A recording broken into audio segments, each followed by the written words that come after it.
What's up, y'all? Your boy is back. Testing out a new series that one of my friends actually brought up to me recently, and I figured why not try it out. So pretty much I'm gonna be just talking about albums from like a year or so ago, or even more than that, and just talking about or comparing to how they were when they first dropped to where they are now, and just talking about the longevity, whether they're better now than when they first came out or worse or whatever, and I figured since today is the 4-year anniversary of Beauty Behind the Madness by The Weeknd, why not start off with my favorite artist of all time, right? So Beauty Behind the Madness, man, is the the second studio album by The Weeknd. I feel like it was a shift in not only the fan base of EXO, but in The Weeknd's career, because I still feel like when it was around 2015, I still feel like not a lot of people were really checking for The Weeknd's music. Of course, people were still listening to Trilogy, but I still feel like not a lot of people were listening to Kissland. We still got songs like King of the Fall and Drunken Love remix and stuff like that, and other tracks. But I still don't think people were in tune to The Weeknd's music like they should have been. Of course, the fan base was there, obviously, so they knew about it. But I remember being in high school back in 2015, and I was like literally, I feel like the only person who really knew what the hell The Weeknd was doing whenever he dropped a song or was doing anything at all. I remember going up to my friends and be like, "Yo, bro, The Weeknd just did this. The Weeknd dropped a new album. The Weeknd dropped a new song. Did you hear it? Did you hear it?" And people looking at me like I'm freaking crazy. I remember walking down the halls singing King of the Fall, bro, when that bitch dropped. I remember listening to The Weeknd's music back in high school, and people actually calling me gay or asking me if I was gay because I was listening to The Weeknd. It's crazy because the same people who was asking me if I was gay, because I was listening to The Weeknd, they come around nowadays and ask me my thoughts on The Weeknd's new music and My Dear Melancholy and stuff like that. So it's funny how life works, but we're not gonna get into that. Beauty Behind the Madness, I remember when it dropped. It's funny because The Hills was not always The Hills as the title of the song, right? I remember he had just headlined Coachella after headlining it in 2012, right? He comes back to Coachella, he's performing classics like The Morning, Wicked Games, House of Balloons, High for This, even performing songs from Kissland, and he performed an unreleased track. At the time, it was called Mood Music, right? Nobody knew what the hell it was. I knew this shit was gonna be fire, okay? I knew it was gonna be fire, I knew it was gonna be a hit, I knew everybody was gonna freaking love it, right? So everybody's waiting for the track. Everybody's waiting, right? He finally dropped a music video for it. I believe it was 4 days before my birthday, right? I never forget it because I saw the music. I was like, oh, what the fuck? I was like, oh, shit, right? I hooked that bitch up to my speakers, bro. Man, it's always a great experience, when your favorite artist, right, drops something new after you've been waiting forever and ever, right?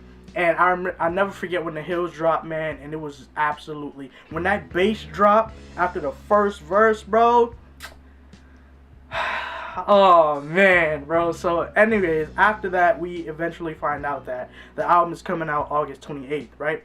I'm like, damn, we still gotta wait till the end of next month. Like, are you dead ass? You can't drop that bitch, maybe 2 weeks before that. Like, come on, bro, drop that bitch next week, drop that shit today. Like, dude was playing with my emotions, bro. But anyways, August 28th comes through, and we finally get Beauty Behind the Madness, man. Beauty Behind the Madness, great freaking album. Great album. I still listen to that album to this day, of course. I remember listening to the album for the very first time with my dad, actually, in the car. One of the best experiences or best things you can do when listening to an album for the very first time is in the car. We listened to that bitch from the first track all the way to the last. I did not cry in front of my dad, but I wanted to, okay? When you listen to songs like As You Are for the first time, when you listen to tracks like Angel for the first time, like tears, grown man tears, okay? I'm telling you, bro, it was absolutely, like, it was beautiful. And I still feel like The outro to As You Are is so freaking heavenly, and it's absolutely one of the most beautiful songs that The Weeknd has ever made. And I feel like, in my opinion anyway, I feel like it's one of the most underrated songs on that album. You know, I still feel like Acquainted is an underrated song by the Weeknd, which honestly, if we're being real, Girls Born in the 90s is way better than Acquainted, but that's another conversation for another time. You know, now I feel like Beauty Behind the Madness was such a switch in time for not only the fan base but the Weeknd's career, because of songs like Earned It, because of songs like The Hills, because of songs like Can't Feel My Face. You know, I feel like this album was The Weeknd switching things up. This album was The Weeknd actually finally stepping his foot into the pop side, or the pop era of his career. With Kissland, he kind of dabbled his foot in it. He wasn't in there all the way, you know. With songs like Wonderlust, you know, you could tell he was like kind of sort of deciding to go into it. But with Beauty Behind the Madness, he went all the way. You know, we had songs for the radio, we had songs, I believe, for like the diehard EXO fans, we had songs for the new fans. It didn't matter. The versatility was definitely there, you know, because we go from Real Life to Losers, you know, to then Tell Your Friends, to Often, and then to The Hills, and then it just, everything for everybody is on this album. And I feel like it's an album that a lot of people overlook. You know, not too many people who listen to The Weeknd really talk about this album, which is crazy to me, because it's really, if you want to talk about The Weeknd's discography, right? You want to talk about Trilogy, Kissland, Starboy, My Dear Melancholy, you know, I feel like a lot of people talk more about Starboy than Beauty Behind the Madness, which is absolutely crazy to me, because even though Starboy was more pop, even though Starboy was more radio friendly, I still feel that Beauty Behind the Madness had more gems. Beauty Behind the Madness had more, you know, more of a, it was more relatable, more personal. Starboy was really just straight pop. Just straight pop. It was very different for the fan base, very different for those who were there since Trilogy, very different for those who were there since Kissland, you know. And I feel like it's even very different for those who were there since Beauty Behind the Madness. You know, if you go from, if you start listening to The Weeknd from Beauty Behind the Madness and then you go to Starboy, it's like, whoa, you know, like damn, because now he's really evolved and really into the pop scene with songs like Die For You and I Feel It Coming, you know, songs like that. And it's like, okay, you know, I see where we're going. Now on My Dear Melancholy, he kind of took it back a little bit, with the more of the 2011 feel. Well, with more of a 2011 feel, more of a you know, dark R&B kind of feel, with a more modern day, you know what I'm trying to say. It's more of a it's the Weeknd of old and new, pretty much, you know, with My Dear Melancholy. I just feel like when it comes to Beauty Behind the Madness, it's a really great album that came out in a time where I feel like it was a turning point in my life as well, you know, because I was in high school and I was switching over to college. You know, I was getting everything ready, getting prepared to pretty much start a new life, you know, and I was trying to figure out what the hell I was gonna do after surviving freaking high school. How the hell am I gonna? I could barely survive. How much time I got? I could barely survive high school. How the hell am I gonna survive college? You know what I'm saying? So this album honestly worked hand in hand for me, and a lot of the things that I dealt with in high school just hit the freaking nail on a damn coffin with this album. And it pissed me off because The Weeknd, he definitely almost, no, The Weeknd definitely made me cry with this bitch. Okay, hands down made me cry. Okay, I can't even lie about that.